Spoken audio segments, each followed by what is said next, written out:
War has been and will always be rich old men sending young men to die for more profit. Yes, I've been to Iraq, Afghanistan. That was amazing.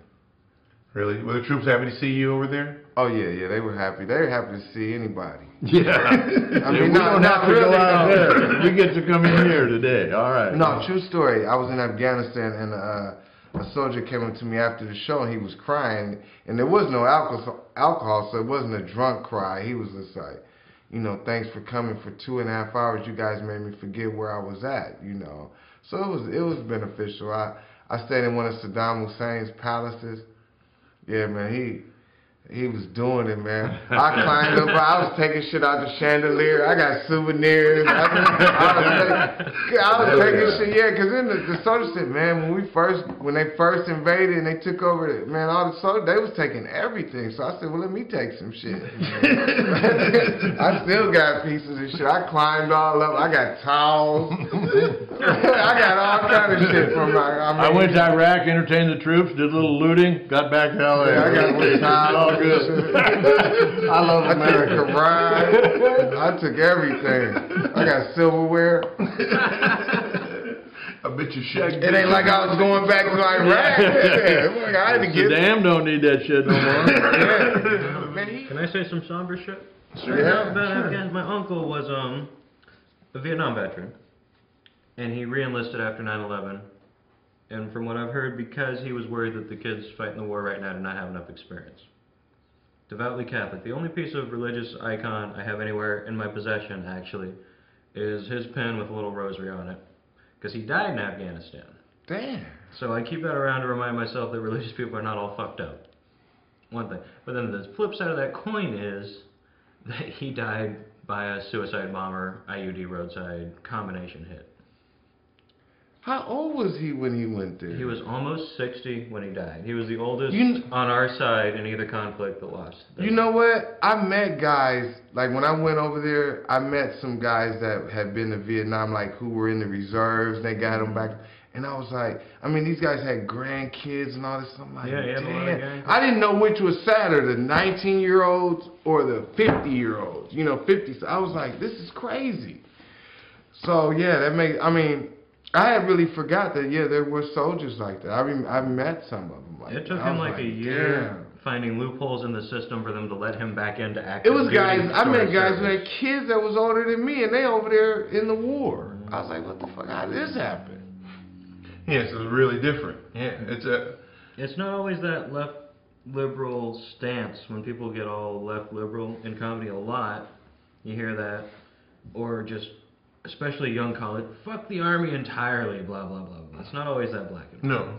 Okay, so what about the number of soldiers who have committed suicide that people have ignored? And why haven't people talked about that more often? We don't talk about suicide in America. Are you fucking kidding me? We don't talk about it. About suicide at all? No, so let alone the soldiers. Man, it's like... bridge. You don't talk about it very often. Who's going to talk about it? It's like a sex crime. You don't talk about sex crimes. I was only there for 2 weeks, like in Iraq and Afghanistan, 2 weeks apiece. And so I've seen enough in 2 weeks to affect me for life. I can't even imagine what those guys seen. I mean, one time I got up and I went to the bathroom, and I'm in all these bathroom stories. Oh shit. Well, anyway, I go to the bathroom and it's a young soldier, and he's destroying the bathroom. He's ripping the paper towel racks down. He's screaming, whatever, and he's knocked the trash can. I mean, he's the only one in there, and he's just tearing up the bathroom. So I just stood there. I mean, I let him do his thing because I didn't know what he was going through. I just stood there.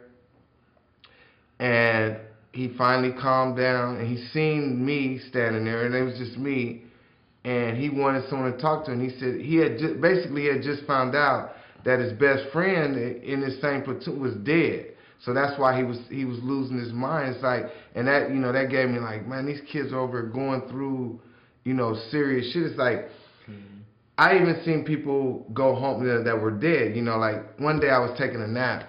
And they woke me up and they said, hey, Mr. Hixx, we got a body that's leaving. You can take part in this, or you don't have to. You can stay here if you want. And I said, take part? They was like, yeah, it's what we do. I said, well, shit. In my mind, I'm like, well, let me get up and see what the fuck's going on. I mean, when am I ever going to see this again? So basically what happens is that the whole base shuts down when someone's dead. And they come through with the casket, everybody lines up in attention, whatever. So we're standing there, and they come through with the casket, and it's covered with a flag. You can't see nothing. And people are crying because they know who it is.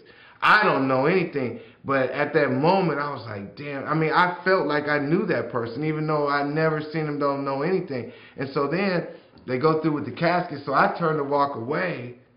And I'm like, damn, here they come with another one. And that's when reality really set in. Basically, I had only been in that area for like 24 hours, and 2 people had died within that time. In that group. Yeah, in that platoon.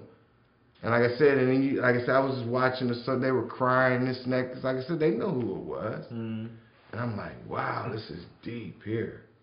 And it's happening. I mean, they say that half of the people killed over there are friendly fire or accident.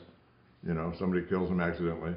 And then the people that kill themselves after they leave, and the people that are killing themselves with that. We had a guy check in Vietnam. He'd been there a week, and we assigned him to K Troop. And the guy that did it was kind of a dick from Waco, Texas. And he told the kid, he said, yeah, K Troop, we've had to replace them twice in the last 3 months because they were totally wiped out.